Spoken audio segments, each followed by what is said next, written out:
What do you notice about the following paragraph? Listen as I read it out loud.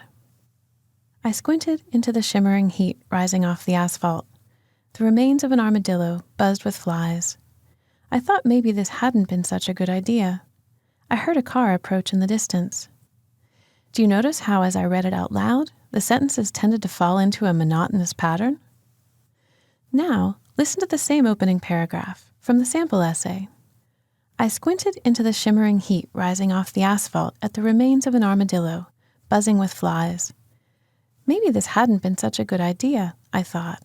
Then, in the distance, I heard a car approach. What's different? How does the second paragraph avoid the monotone?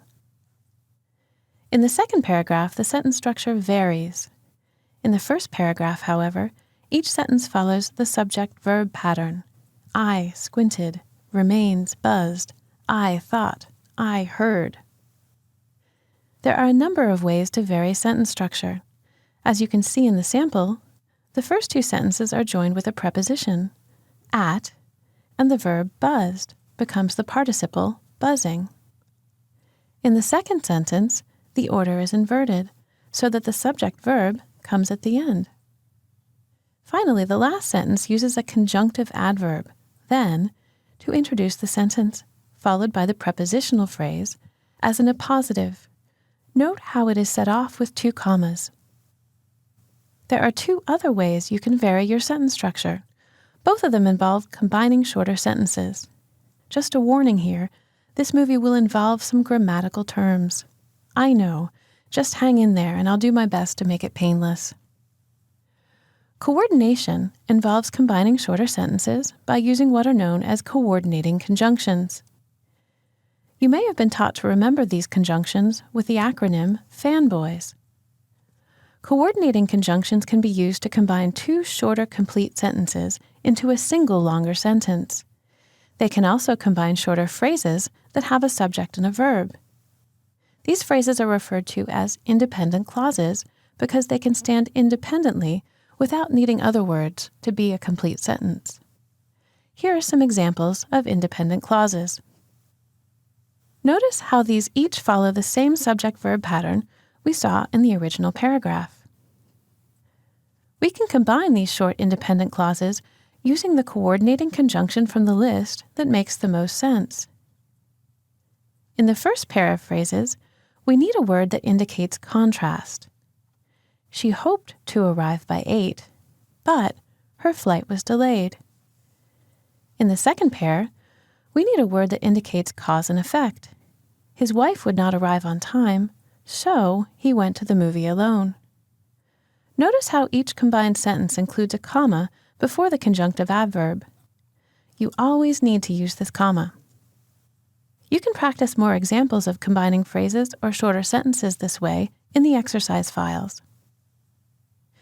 The second method of combining sentences is called subordination, and it also involves conjunctions that indicate a relationship between the 2 phrases. Unfortunately, there's not a handy acronym for these conjunctions, but here's a list of the most common ones. When we combine sentences using coordination, the 2 phrases on each side of the conjunction were both independent clauses. Each had a subject and a verb. But when we combine with subordination, one of the 2 phrases cannot stand alone because it does not have a subject and a verb.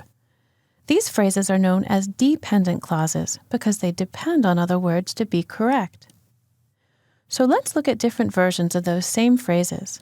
Can you tell which is the independent clause and which is the dependent one? In each case, the first phrase is the dependent one. Try reading it out loud. It just sounds as if it needs something else. Although she had hoped to arrive by 8, because his wife would not arrive on time. The something else is what the subordinating conjunction does. It sets the sentence up for a main clause at the end. So let's combine these 2 sets of phrases. Although she had hoped to arrive by 8, her flight was delayed. Because his wife would not arrive on time, he went to the movie alone. Note that both phrases are punctuated with a comma after the dependent clause at the beginning. But here's where things get tricky.